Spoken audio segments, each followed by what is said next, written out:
এজন্য এবং নবীকে কিছু অলৌকিক নির্দেশক কিছু অংশ শোষককে আল্লাহ রসুলকে দেখাইছেন। আল্লাহ রাব্বুল আলামিন বলেন লিনুরিহি মিন আয়াতিহি, বিশ্ব নবীকে এমন অলৌকিক ঘটনা এমন এমন কিছু দেখাইছেন, আশ্চর্য জিনিস আল্লাহ রসুল সাল্লাল্লাহু আলাইহি সাল্লাম নিজ চোখে দেখেছেন। শোষক রসুল সাল্লাল্লাহু আলাইহি সাল্লাম দেখেছেন মক্কা থেকে বোরাকে যাওয়ার পূর্বে সিনা চাক করা জঙ্গলের পানি নিয়ে তার বুকটাকে ধুয়ে দেওয়া হয়। এটা আশ্চর্য জিনিস হয়ে গেল বিশ্বনবীর কাছে। সেখানে নূর দ্বারা ভরিয়ে দেওয়া হলো, আলো দ্বারা ভরিয়ে দেওয়া হলো তার অন্তরটাকে।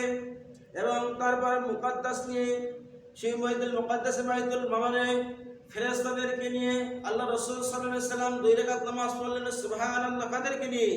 ফেরেশতাদেরকে নিয়ে বিশ্বনবী 2 রাকাত নামাজ আদায় করলেন বাইতুল মামুনে।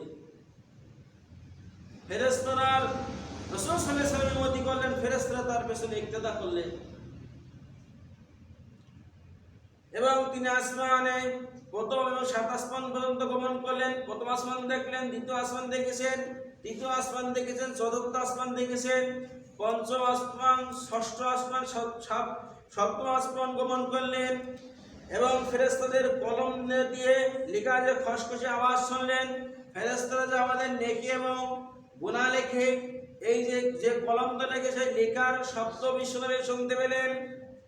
এবং 600 টানা নিজস্ব রূপে জিবরাইলকে আল্লাহ রাসূল সাল্লাল্লাহু আলাইহি সাল্লাম দেখেছেন।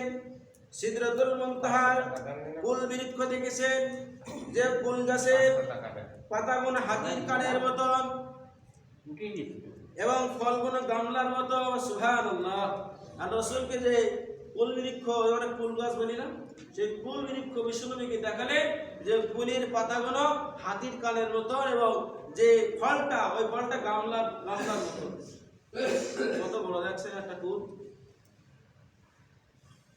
এবং সপ্তম আসমানে বাইতুল মামুর দেখেন এবং দেখানোর পর 70,000 ফেরেশতারা সালাত আদায় করে সুবহানাল্লাহ কি বলে। এখানে এই তাফসীর দেখলাম 70,000 ফেরেশতা সেখানে বাইতুল মামুরে নামাজ আদায় করলেন তার সাথে। এবং হাউজে কাউসার দেখানো হলো, জান্নাত জাহান্নাম দেখানো হলো, নিয়ামতের যে কঠিন শাস্তিও দেখানো হলো, যাদেরকে কঠিন কঠিন শাস্তি দেওয়া হবে সেইগুলো বিশ্বনবীকে দেখালেন। তাকে তার জন্য নির্ধারিত সুপারিশের যে স্থান, বিশ্বনবী যে আমাদেরকে সুপারিশ করবেন হাসরের ময়দানে, যে স্থানে বসে রাসূল সাল্লাল্লাহু আলাইহি সাল্লাম সুপারিশ করবেন সেই মাহমুদ দেখানো হলো।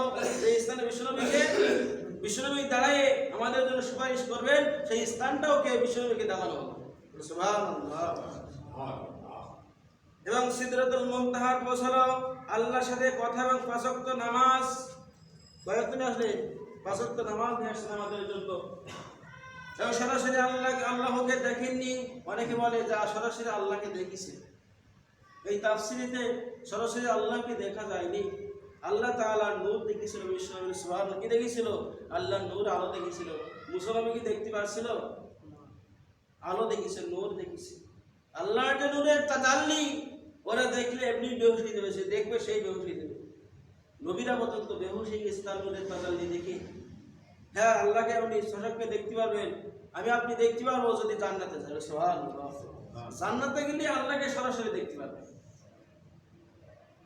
যে জান্নাতে যাবে তাকে আল্লাহকে সরাসরি দেখা যাবে। এবং তিনি নেমে আসলেন বাইতুল মুকাদ্দাসে, নবীগণের সালাতের ইমামতি করেন। তারপর বুরাক চড়ে রাত্রি কিছু বাকি অংশ থাকতেই মক্কায় মসজিদুল হারামে ফিরে আসলেন।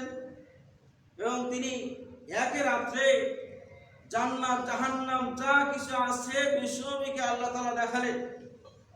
এবং একই রাত্রি কিছু অংশ বাকি থাকতে আবার মসজিদুল হারামে রাসূল সাল্লাল্লাহু আলাইহি সাল্লাম ফিরে আসলেন। আশ্চর্য ঘটনা বলেন না? এক রাত্রি সব দেখালেন।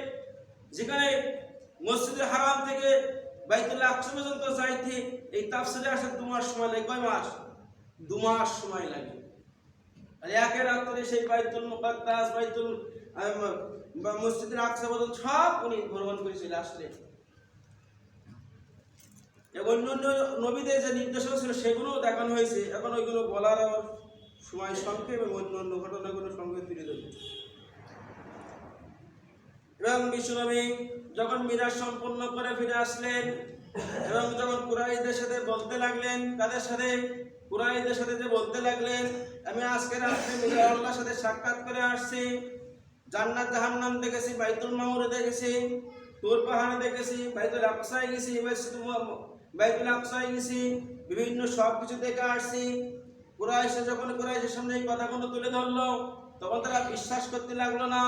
অনেকে থমকে বসে বললো, আসছে তো ঘটনা বলে, সবাই শুনে বসে বললো কি আসছে, কিভাবে সম্ভব?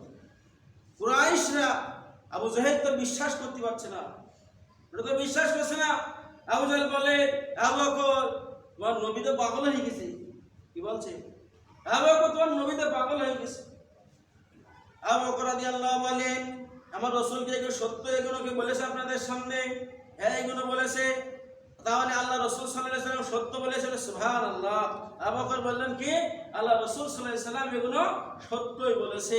তখন রাসূল আবু বকরকে সিদ্দিক উপাধি দেওয়া হয়। কি দেওয়া হয়? সিদ্দিক উপাধি দেওয়া হয়, যা সত্যিকারের বিশ্বাস। এবার তো আমি সংক্ষেপে বলছি, এগুলো অনেক বড় ঘটনা, এগুলো সময়ের কারণে আমি সংক্ষেপে বলছি এগুলো। তাহলে আবু বকরকে কি দেওয়া হলো? সিদ্দিক উপাধি দেওয়া হলে। এবং যখন কাফেররা বিশ্বাস করতে লাগলো না, কুরাইশরা, আল্লাহ রাব্বুল আলামিন স্বয়ং বাইতুল মামুর তার সামনে তুলে ধরলো। সুবহানাল্লাহ। কি বলে? আল্লাহ তাআলা স্বয়ং বাইতুল মামুর তার সামনে তুলে ধরলো। ওই বাইতুল মামুর করা দরজা আছে, করা জানলা, যা কিছু আছে, বিশ্বনবী সব কাফেরদের সামনে বলে দিল। সুবহানাল্লাহ। তারপরে আবু জাহেল বিশ্বাস করছে না। আবু জাহেল কি করছে? বিশ্বাস করছে না।